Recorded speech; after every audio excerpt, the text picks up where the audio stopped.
We're so scared of things that we can't quantify and we can't replicate. And I think, unfortunately, too many companies and people and teams have bought into this template mentality.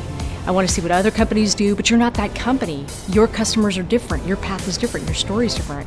And so the best way to think about creativity is, how can we challenge our own assumptions? How can we flip the expectations that we have, our customers have, upside down to delight and surprise?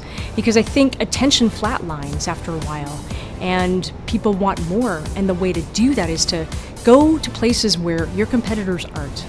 That's where the good stuff is. It's the scary stuff. If it scares you, you're doing it right. So creativity, to me, demands that we actually let ideas breathe. And so that means that we have to flip convention upside down, and we have to do the things that we're told, well, we don't do that here. And that's exactly why we need to go and do those things. I think one of the biggest misconceptions is that content marketers are responsible for all the stories, and marketing has to come up with all the stories. No, it doesn't. The best stories don't live in the C-suite, and they don't live with marketing. I know, shocking, right?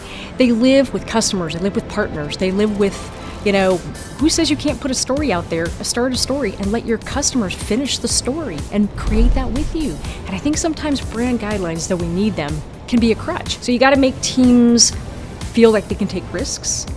And that means that teams and team managers and culture have to have a I have your back attitude. And I think companies have to start not just with exercises and thinking differently, and that's important. They have to start with culture and taking this yes and let's experiment attitude and make it safe for people to take risks. Reward the learning. If all we do is reward the outcomes, we're gonna get people going for the easy, safe check boxes. But if you rewarded teams for taking risks, or imagine if you rewarded teams for how many ideas they generated, not how many viable ideas, but how many ideas, or you rewarded them for breaking silos and working with other departments to create new stories, you would see more of that behavior if you reinforced it.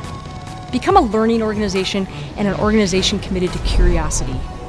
We have to let go, we have to trust teams, and this is where trust comes in and why it's so important to have a culture that has your back.